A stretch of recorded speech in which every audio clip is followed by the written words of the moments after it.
우리 찬양대 찬양에 자신의 마음을 그렇게 하나님 앞에 함께 고백한 분들에게 하나님이 오늘 이 예배 말씀 가운데에 그리하시겠다라는 음성으로 들려주시기를 원합니다. 저는 이 설교를 준비하면서 좀 마음에 좀 찔림이 있습니다. 어떤 찔림이냐면 우리 지난주 중에도 우리 노회에서 고시를 보면서 강도사 설교를 이렇게 보면서 설교를 어떻게 준비해야 된다 많이 이야기했는데, 그 기준에 비하면 제가 오늘 설교한 거는 패스 못할 설교입니다. 그 내용이 문제가 아니라 구성에 있어서 좀 잘 못된 그러한 이해가 되는데, 어쨌든 필요하다 생각하기 때문에 좀 말씀을 오늘은 좀 다른 구조로 나눕니다. 지난 주 중에 교회로 전화 한 통에 왔습니다. 연세가 70대신 어떤 여성분인데요, 자녀들하고 따로 사는데 집을 수리하는 과정에서 인부들이 돈을 받고 일은 맞춰주지 않는 상황에서 굉장히 스트레스를 받고 있다고 합니다. 약속 시간이 훨씬 지났음에도 불구하고 일은 아직 많이 남아있을 뿐만 아니라 계속해서 돈이 모자른다고 자재를 산다고 자신들이 약속했던 그 돈보다 더 많은 돈들을 계속해서 요구한다라는 겁니다. 그래서 굉장히 스트레스를 받고 못 살겠다라는 거예요. 그러면서 이 일을 가지고서 계속해서 깨어서 하나님 앞에 기도하여야 하는데, 그래서 그렇게 열심히 기도도 하려고 노력하는데 왜 하나님은 나에게 이렇게 어려운 시간을 주시는지 모르겠다라는 것입니다. 그러면서 전화한 이유는 내가 하나님께 제대로 기도하지 않고 인부들을 미워하는 마음을 가졌었기 때문에 하나님이 나를 버리신 것 같다라는 생각이 들어서 불안하고 두려워서 하나님께는 물어볼 수가 없고 목사님에게 물어보고 싶어서 전화하셨다라는 겁니다. 그냥 한인업소록에서 아무 교회나 찍었는데 당첨된 것 같아요. 그래서 먼저 교회에 나가시냐고 여쭤보았더니 지금은 안 나가고 있는데 예전에 이 교회 저 교회를 조금씩 다니셨다라고 그렇게 말씀했습니다. 간단히 저는 그분에게 하나님은 그런 분이 아니다라고 말씀을 드리고 복음을 설명해 주었습니다. 그 전화를 받으면서 마음이 무척 아프고 안타까웠습니다. 이분이 비록 교회에 꾸준히 나가지는 않았을지라도 여러 번 교회에 갔었을 때에 이분이 들었던 복음은 과연 무엇이었던가 하는 생각이 들었습니다. 그렇게 교회에 여러 번 갔으면서도 제대로 하나님에 대해서 그리고 예수 그리스도의 복음에 대해서 듣지를 못하여서 왜 이렇게 무지할까? 구원과 영생의 복을 누리는 문턱까지 갔으면서도 하나님의 사랑과 그리스도 예수의 그 복음, 그 예수 안에 있는 참생명과 평안함은 왜 받아들이질 못하였던 것일까? 참 안타까웠습니다.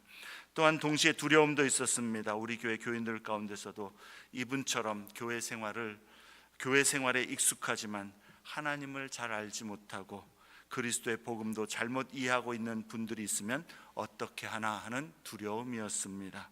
의외로 많은 교인들이 하나님을 믿는다고 하지만 성경의 하나님을 제대로 알지 못합니다. 예수 그리스도의 십자가 구원과 죄사함의 은혜를 많이 들었지만 복음의 은혜를 믿지도 않고 누리지도 못합니다.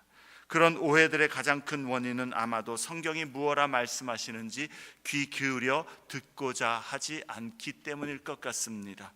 하나님을 믿기는 믿는데 하나님은 나는 이런 하나님이다라고 말씀하시는 그 성경에 귀를 기울이기보다는 내 생각에는 하나님은 이럴 거야, 성경이 지금 말씀하는 것도 아마 이런 하나님을 이야기할 거야, 자기 생각과 일반적으로 사람들이 생각하는 그런 신적 개념에 자꾸만 성경의 말씀을 거기다 꿰어 맞춰서 자기 나름대로의 사람들이 일반적으로 생각하는 그런 하나님을 자꾸만 자기가 생각하고 있는 것이죠. 그러니 일반적으로 사람들은 하나님은 자기 말 잘 안 듣고 예배와 기도도 진심을 다해서 하나님 앞에 올려드리지 않는 그러한 사람이라면 진노하고 벌 주고 버리는 하나님으로 생각하는 것입니다.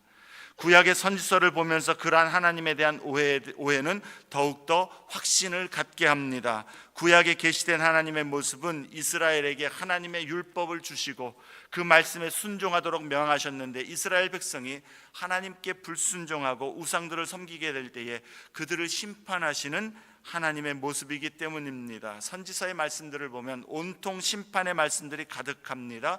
그래서 구약의 하나님은 진노와 심판의 하나님으로 각인이 되어서 구약의 하나님은 참 무서워, 구약을 읽을 때 난 참 두려움을 느껴. 그러나 신약의 하나님은 사랑의 하나님이시기 때문에 자비와 긍휼이 많은 분이라고 생각합니다. 신약의 하나님은 참 가까운 것 같아. 그러나 여러분, 누누이 말씀드리지만 하나님은 어제나 오늘이나 영원토록 동일하신 분이십니다.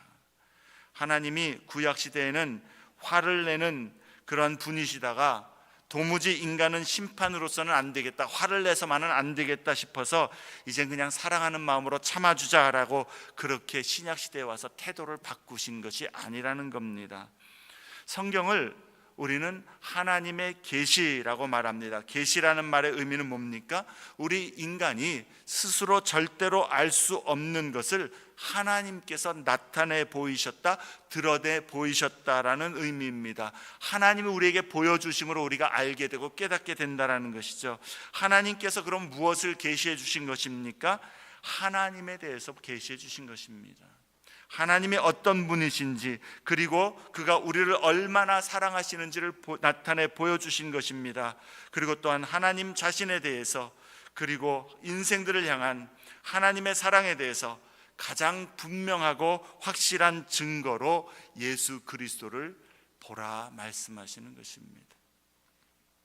죄로 인하여 영원한 지옥 형벌 가운데 처한 인생들을 구원하시기 위해서 독생자 예수를 보내셔서 우리에게 죄사함과 영원한 천국 생명을 얻게 하시기를 하나님은 원하신 것입니다. 그러므로 우리는 성경을 통해서 우리의 생각과 사람들이 일반적으로 생각하는 하나님이 아니라, 또 일반적으로 합리적으로 이럴 것이라고 추측하는 그러한 구원의 복음이 아니라, 성경이 하나님 자신에 대해서 말씀하시는 하나님을 바로 알기를 사모해야 되고, 성경이 구원의 길이라 말씀하시는 그 복음을 우리가 자세히, 그리고 아주 주의를 깊이 들여서 깨닫기를 사모해야 하는 것입니다. 하나님이 세상을 이처럼 사랑하사, 세상은 곧 세상에 있는 사람들을 의미하고 여러분 각자를 의미하고 나를 의미합니다. 성경은 분명히 선언합니다. 하나님이 나를 사랑하사, 그렇게 말씀해도 상관이 없습니다. 하나님이 세상을 이처럼 사랑하사 독생자를 주셨으니 이는 저를 믿는 자마다 영생을 얻게 하려 하심이라. 하나님의 목적은 우리를 벌하길 원하는 것이 아니라는 것이죠. 사랑하고 영생을 주길 원한다라는 겁니다. 에베소서 2장 4절 5절에 긍휼이 풍성하신 하나님이 우리를 사랑하신 그 큰 사랑을 인하여 허물로 죽은 우리를 그리스도와 함께 살리셨고, 하나님이 우리를 살리시는 것은 우리 안에 있는 무엇 때문에, 무엇을 하고 안 하고 기도를 많이 하고 이런 것들이 아니라 하나님이 우리를 사랑하시기 때문에 하나님의 큰 사랑을 인하여서 우리를 살리셨다 이야기합니다. 로마서 5장 8절에 우리가 아직 죄인 되었을 때에 그리스도께서 우리를 위하여 죽으심으로 하나님께서 우리에 대한 자기의 사랑을 확증하셨느니라. 하나님이 나를 그렇게 사랑한 것을 보려면 무엇을 보면 아는가? 예수 그리스도께서 십자가에서 나를 위해서 죽으셨다는 사실, 그것 보면 확실하다라는 것입니다. 그러므로 성경 전체는 이 관점으로 보아야 합니다. 하나님께서 예수 안에서 나를 어떻게 사랑하시고 그 사랑과 은혜로 나를 어떻게 구원하시기를 원하시는가. 신약의 복음뿐만 아니라 구약의 말씀과 사건 속에서도, 그리고 선지서에 가득한 심판의 말씀 속에서도 우리는 이 관점으로 성경을 보아야 하고 하나님을 알아야 하고 하나님의 사랑과 구원의 그 놀라운 은혜를 발견하면서, 그래서 그 하나님을 찬양하고 하나님께 경배하기를 사모해야 하는 것입니다.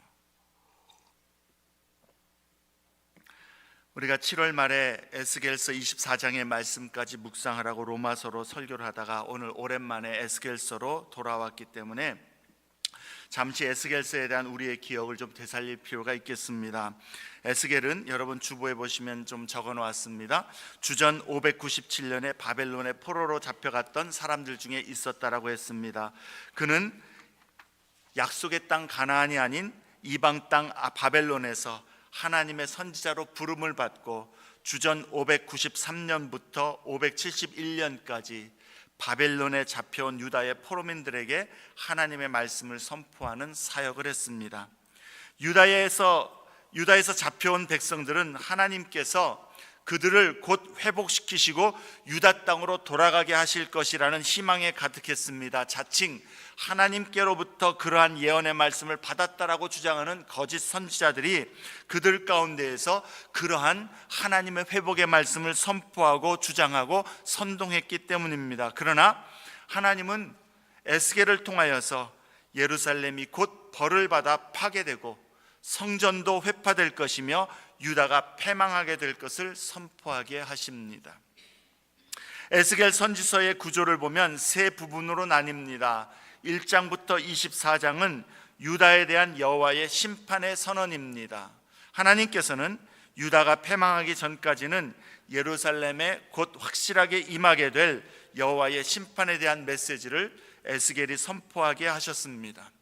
25장부터 32장은 유다의 주변 나라들에 대한 하나님의 심판의 말씀을 전합니다. 아마도 이 메시지는 예루살렘이 바벨론에 의해서 함락되고 그 소식이 바벨론에 전해지기까지의 그 기간 동안에 에스겔이 선포했었을 것 같습니다. 그리고 33장부터 48장은 이스라엘의 회복에 관한 메시지입니다. 예루살렘의 패망 소식이 마침내 포로민들 바벨론에 전해지고 난 후에 하나님께서는 자기 백성을 버리지 아니하셨고 그들을 구원하시고 회복시키실 것을 말씀하시면서 그들이 영광스럽게 변화될 것을 선포하게 하심으로 이스라엘의 장래의 영광과 소망의 메시지를 주시는 것입니다. 오늘부터 당분간 우리는 이 두 번째 단락인 25장부터 32장에 유다 주변에 있는 열방들 7 나라들에 대한 하나님의 심판의 말씀을 묵상할 것입니다.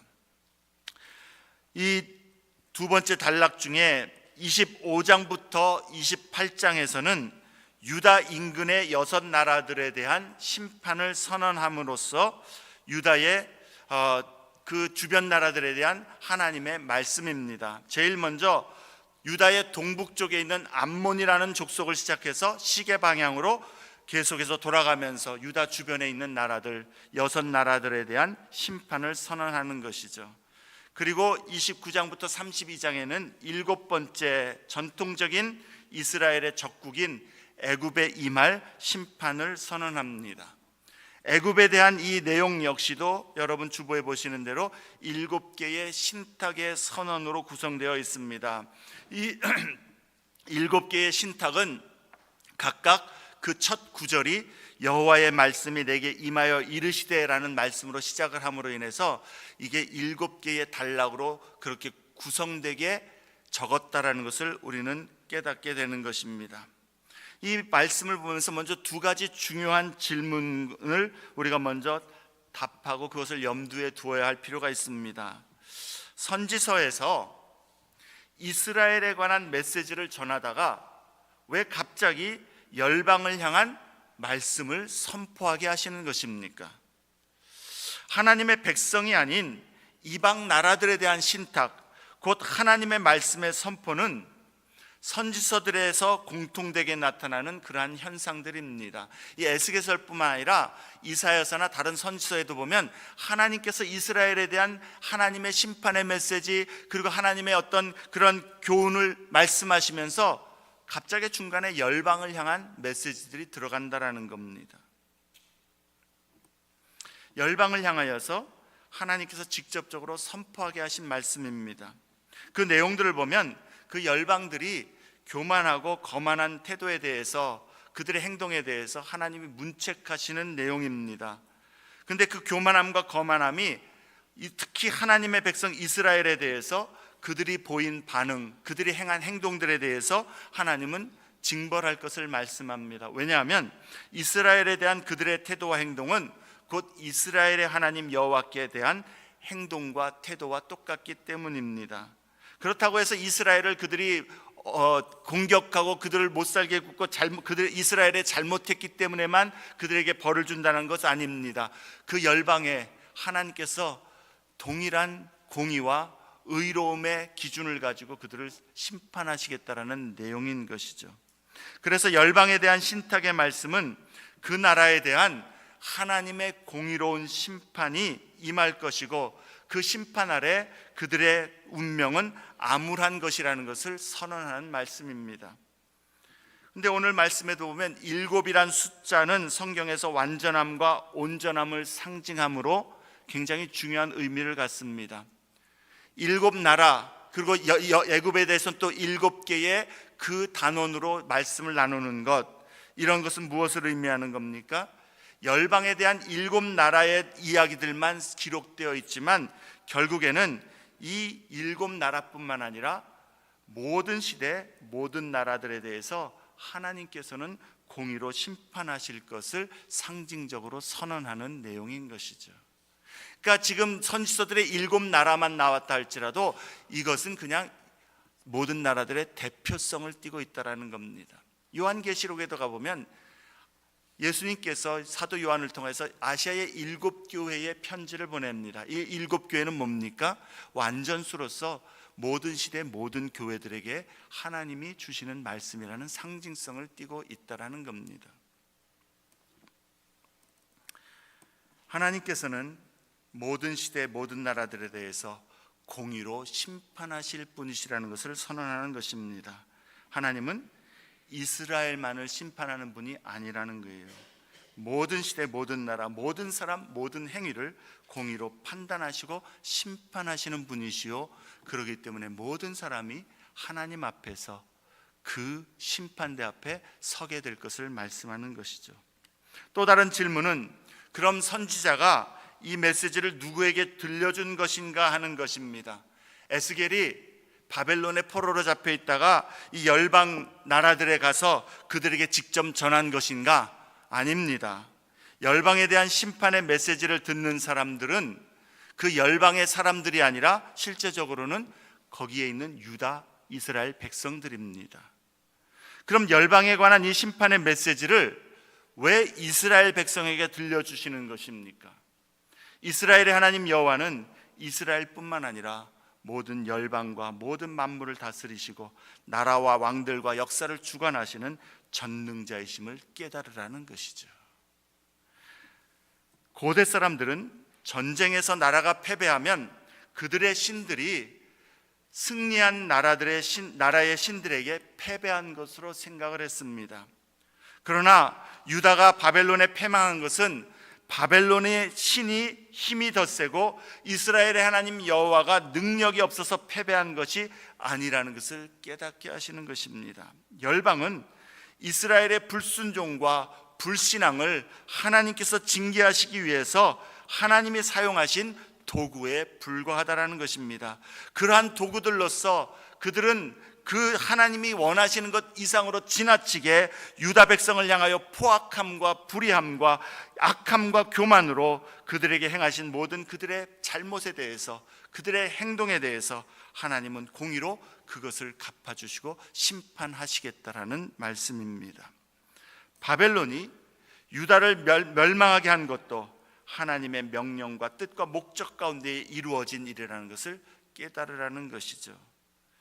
하나님이 전능자이고 이 모든 일들이 하나님의 백성에게 일어난 일, 심지어 그것이 나라가 패망하는 일이라 할지라도 하나님의 주권과 하나님의 다스림 가운데 일어났음을 깨달으라는 것입니다. 그럼 이것이 유다의 포로민들에게 어떤 의미가 있는 것일까요? 28장 24절에서 26절 말씀을 한번 보겠습니다. 28장 25절부터 26절입니다. 이 구절은 이 에스겔서에 나오는 열방에 대한 심판의 메시지의 그 키가 되는 그러한 구절이라 할 수 있습니다. 주 여호와께서 이같이 말씀하셨느니라. 내가 여러 민족 가운데에 흩어져 있는 이스라엘 족속을 모으고 그들로 말미암아 여러 나라의 눈앞에서 내 거룩함을 나타낼 때에 그들이 고국 땅 곧 내 종 야곱에게 준 땅에 거주할지라. 그들이 그 가운데에 평안히 살면서 집을 건축하며 포도원을 만들고 그들의 사방에서 멸시하던 모든 자를 내가 심판할 때에 그들이 평안히 살며 내가 그 하나님 여호와인 줄을 그들이 알리라.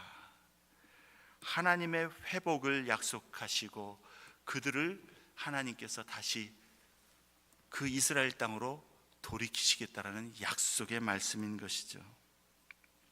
그리고 33장부터 48장에서 더 구체적으로 이스라엘의 이 회복과 영광에 대해서 하나님께서는 더 구체적으로 영광스러운 그 변화에 대해서 선언하고 있는 것입니다. 왜냐하면 하나님은 이스라엘의 조상들과 맺으신 자기 백성에 대한 언약을 잊지 않으셨기 때문인 것이죠. 이스라엘 나라가 멸망하고 그들의 모든 미래가 다 무너진 상황 속에서 이제 아무런 소망이 없는 이때에 하나님께서는 긍휼과 사랑으로 그 언약에 신실하셔서 내가 너희에게 찾아가겠다, 너희를 회복해 주겠다라고 확증하시는 것입니다. 그 모든 소망이 끊어진 상황 속에서 절대로 회복될 수 있는 그러한 일들이 불가능한 그 환경 속에서 하나님과 하나님의 약속이 그들의 소망임을 깨달으라는 것입니다. 그런데 그 하나님은 어떤 하나님입니까? 그 하나님은 이스라엘을 패망하게 하신 것도 하나님의 주권 가운데에서 이스라엘뿐만 아니라 모든 열방과 모든 나라의 그 왕들을 다스리시는 역사의 주관자이신 전능하신 하나님이시기 때문에 하나님께서는 약속하신 이 일을 이루실 수 있는 분이라는 것을 보라는 것이죠. 이스라엘을 징계하여 회개케 하기 위해서 심판하신 것처럼 또한 하나님께서 회복케 하기 위해서 그 능력으로 새로운 일을 행하실 것이고 행하실 수 있는 분이라는 것을 이 열방을 향한 이 메시지를 통해서 확신시켜 주기를 원하시는 것입니다. 그러므로 열방에 관한 심판의 말씀 가운데에 패망한 유다의 포로민들이 그리고 모든 시대의 하나님의 백성과 우리 믿는 자들이 보아야 하는 것은 무엇입니까? 하나님은 구원의 하나님이시라는 겁니다. 우리의 절망과 패배, 실패와 좌절의 상황 속에서도 구원과 새로운 일, 회복과 변화의 일들을 이루시는 전능자, 주권자 하나님을 보라는 것입니다. 비록 이스라엘이 하나님께 범죄하여 하나님께서 자기 백성을 심판하셨고 징계하셨지만 징계와 심판은 하나님께서 자기 백성을 향하여서 주시는 마지막 말씀이 아닙니다. 언제나 그렇습니다. 하나님은 우리를 징계하시고 벌하시는 것을 기뻐하시는 분이 아니십니다. 우리에게 하나님께서 사랑하시는 주의 백성임에도 불구하고 징계하고 벌하시는 이유는 우리로 하여금 하나님께서 새롭게 하시고 우리로 죄 가운데서 돌이켜서 하나님을 알게 하시고 하나님을 그렇게 누리는 그러한 참된 생명과 복을 얻도록 회복시키시고 새롭게 하셔서 하나님을 온전히 신뢰하고 섬기는 하나님의 신실한 백성으로 만드시기를 원하시기 때문에 그 도구로 징계와 형벌도 주시는 것입니다.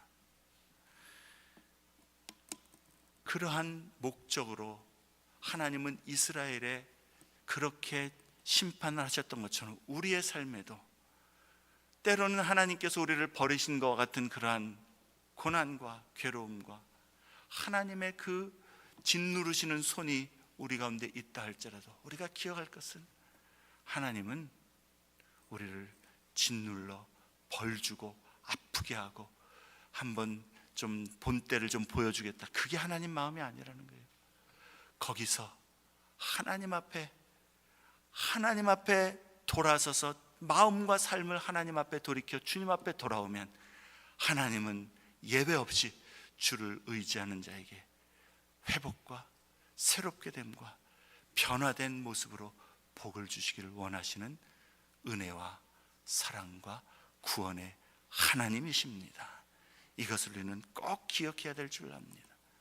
구약의 모든 심판의 말씀 속에서 우리는 거기까지 보아야 하나님을 바로 아는 것입니다. 하나님의 마음은 거기에 있다라는 것이죠. 25장의 내용을 잠깐 나누고 교훈을 나누길 원합니다. 25장 처음 두 민족 암몬과 모압은 이스라엘의 조상 아브라함의 조카인 롯의 두 딸이 아버지를 통해서 낳은 그러한 아들들의 후손입니다. 그래서 사실 이스라엘과 가까운 친족임에도 불구하고 역사적으로 이스라엘과 대적하는 관계였습니다. 암몬 족속의 죄는 예루살렘이 함락되고 여호와의 성소가 더럽혀지고 이스라엘 땅이 황폐해지면서 유다 백성이 사로잡힘을 보면서 즐거워했다라는 겁니다. 손뼉을 치면서 아 좋다, 고소하다 그랬다라는 거예요. 그것에 대해서 여호와께서는 그들에게 4절에 동방사람을 보내어서 그들의 교만함을 징계하시겠다 선언합니다. 모압 족속 역시 유다의 붕괴를 즐거워한 까닭에 여호와께서는 광야 민족으로 하여금 국경선을 가로질러 오게 하실 것을 말씀합니다. 그들을 하나님 징벌하시겠다라는 것이죠. 세 번째 에돔 족속의 조상은 야곱의 형 에서입니다. 그런데 에돔 역시 이스라엘이 어려움을 당할 때에 돕기는커녕 오히려 유다를 치는 적들을 도왔다라고 기록합니다. 에돔 족속의 이러한 잘못과 그에 대한 심판은 오바댜 선지서에 더 잘 나타나 있습니다. 14절에 여호와께서는 에돔을 멸하실 것과 이스라엘의 손으로 그들을 친히 보복하게 하시겠다 말씀합니다. 네 번째 블레셋 족속 역시 유다에게 적대적이었으며 여호와께서는 그들을 향하여 크게 원수를 갚으실 것을 말씀합니다.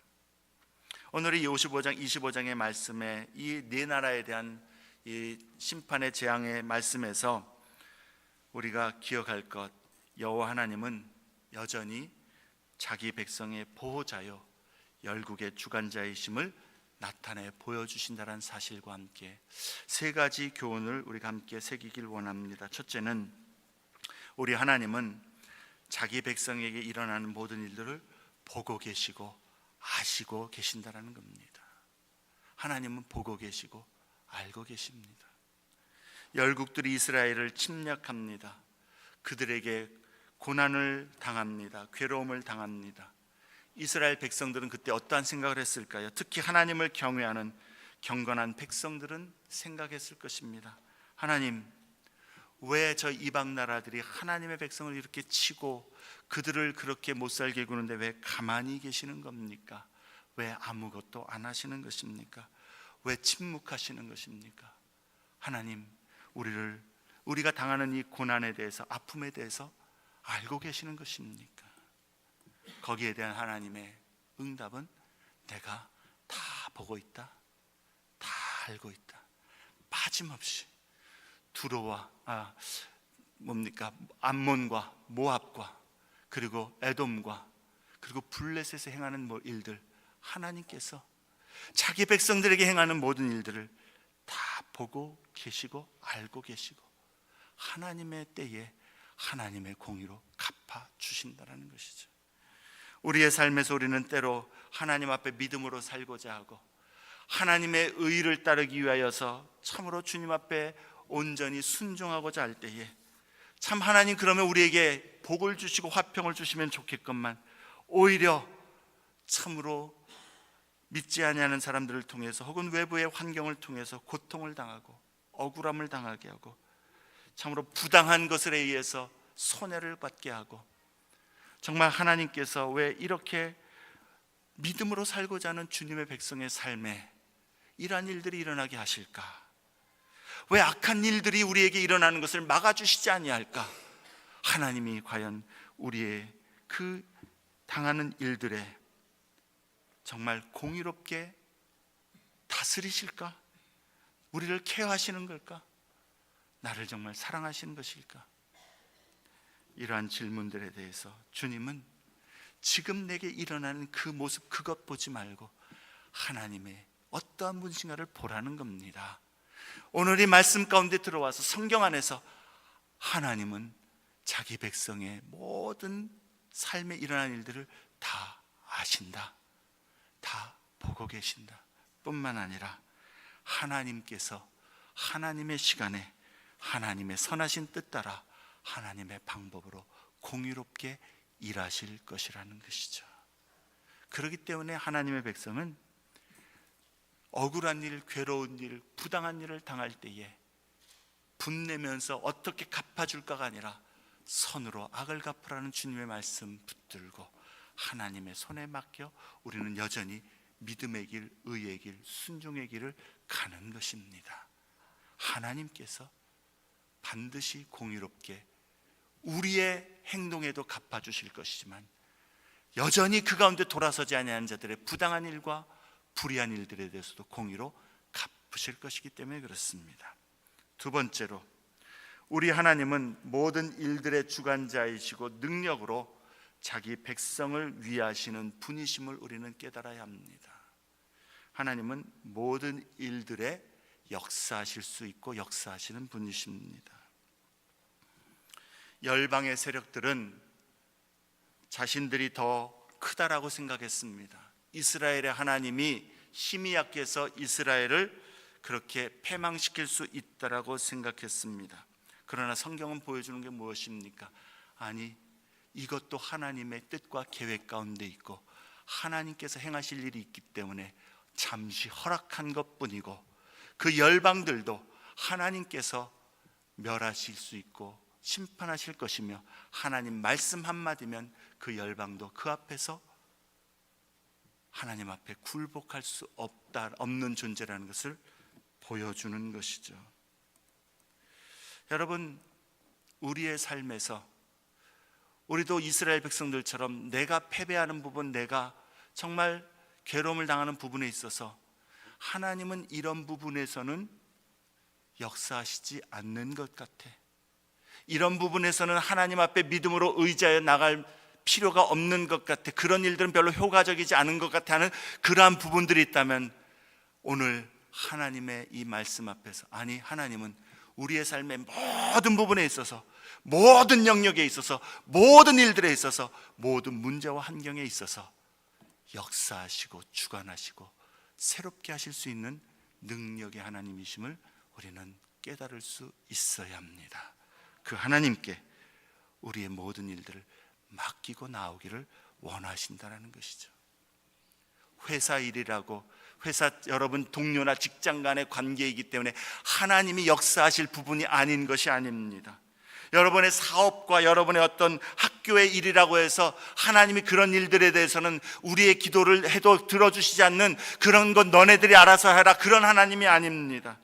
여러분의 삶에서 이웃과의 갈등, 혹은 여러분 가정의 문제, 여러분 가정에서 어떤 개인적인 문제인 것 같고 갈등이, 혹은 그 여러 가지 고난이 내가 풀어야 하고 내가 지혜로 내가 무언가 열심히 해야 될 것 같은 그 일들에 하나님이 간섭하시지 않는, 너무나도 작은 혹은 너무나도 관계없는 혹은 너무나도 불가능한 그런 것들은 없다라는 겁니다. 모든 일들에 하나님은 주관하시고 역사하시고 능력으로 자기를 의지하는 자들에게 새 소망과 새 일들을 이루실 수 있는 하나님이시라는 겁니다.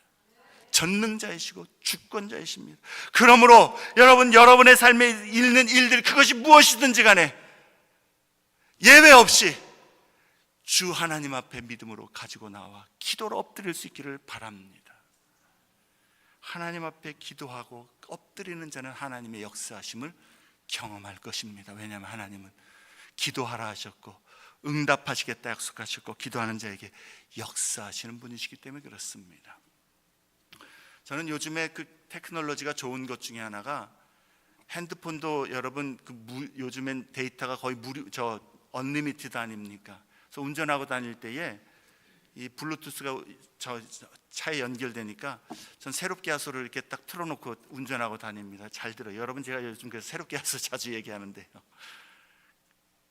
여러분도 그렇게 하시라고 지금 권면드리는 겁니다.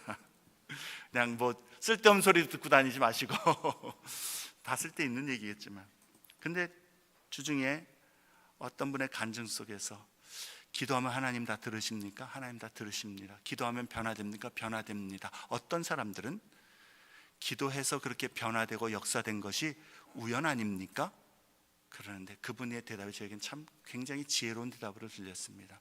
맞습니다. 그런데요, 기도하지 않는 사람에게는 우연히 잘 일어나지 않는데 기도하는 사람에게는 우연히 부지기수로 일어납니다. 하나님 기도에 역사하십니다. 응답하십니다. 하나님께서 우리의 삶에 주관하시지 않으시고 다스리지 않으시는 영역은 없습니다. 하나님 앞에 가지고 나와 의지하는 그 일들에 하나님께서 그 기도를 들으시고 그런 기도는 안 되겠다, 그거는 좀 내가 별로 원치 않는다, 그런 것은 없습니다. 하나님은 우리를 사랑하시고 우리가 주님 앞에 가지고 나오는 자들에게 하나님의 역사를 이루어 주시는 은혜의 주님이십니다. 마지막으로 이 하나님은 언약에 신실하신 하나님이시라는 거예요.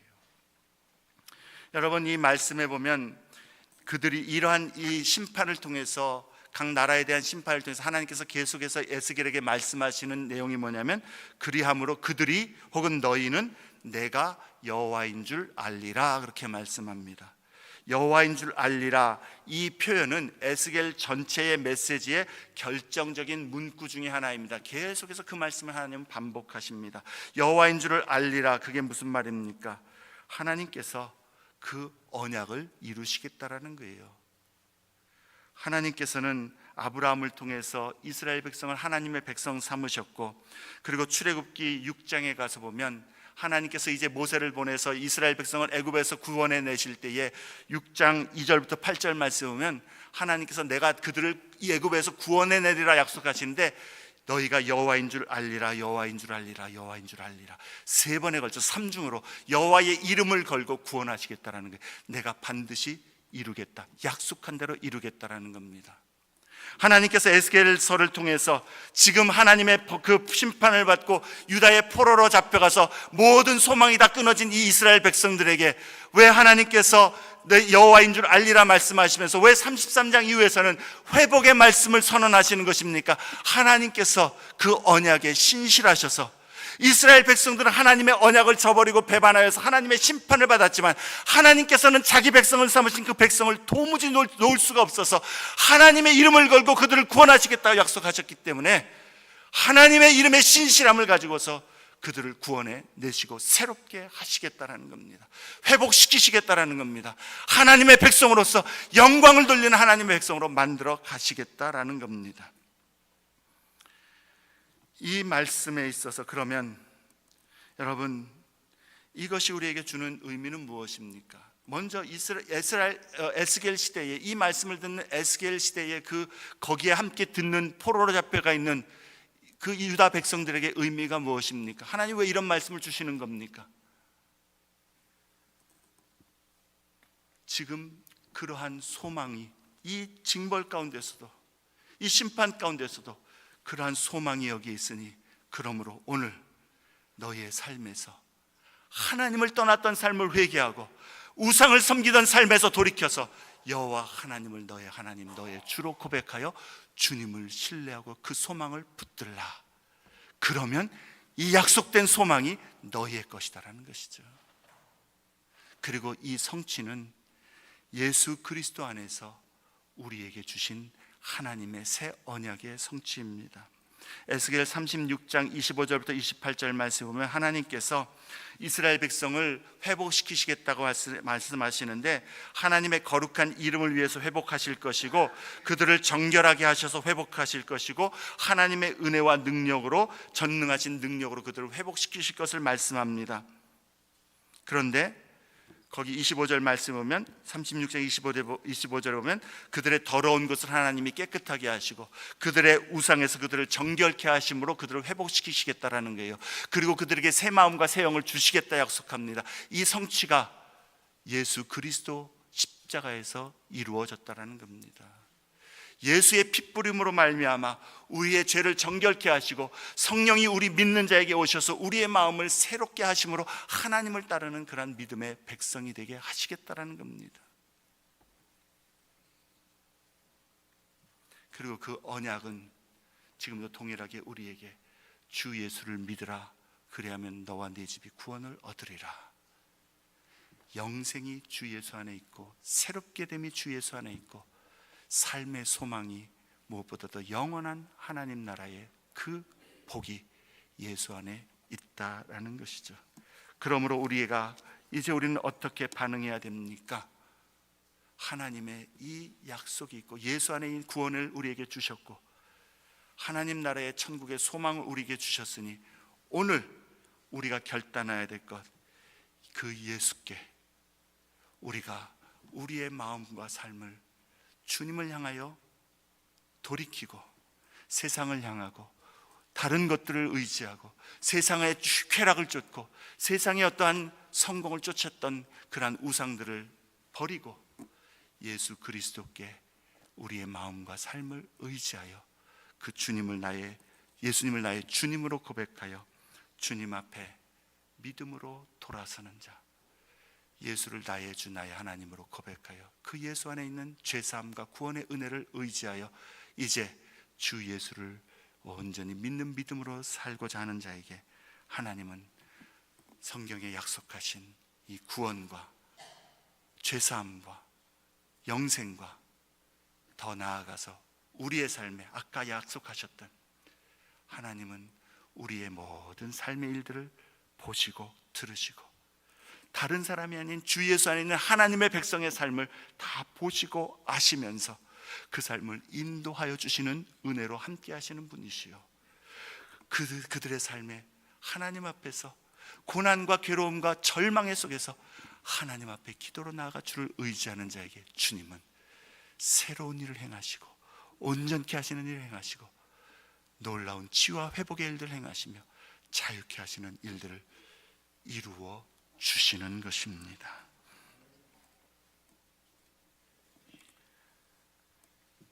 오늘 말씀을 통해서 이 하나님의 백성, 예수 안에서 하나님의 백성이 아직 되지 않았다면 예수를 오늘 내 구주로 받아 고백함으로 하나님의 백성이 되는 자에게 이 은혜와 복이 주어질 것이요, 또 이미 내가 예수를 믿는 믿음 안에 있고 구주 예수로 인하여서 내가 하나님의 자녀됨을 믿는다면 하나님은 우리의 삶의 모든 일을 보고 계시고 알고 계시며 하나님의 뜻 가운데 이루실 것이요, 주의 능력으로 다스리시고 주관하시기에 주님 앞에 가지고 나오는 모든 일들과 기도의 제목에 하나님 선하심으로 역사하실 것이요, 언약에 신실하신 하나님은 이 모든 약속에 주 예수 안에서 우리에게 모든 신령한 은혜와 복을 주시는 분이심을 기억하면서, 그러기에 사랑하는 성도 여러분, 주 예수께 우리의 초점을 두어 우리의 소망을 두어 주님을 신실하게 따르고 의지하고 순종하며 충성하는 그런 주의 성도들 되시기를 바랍니다.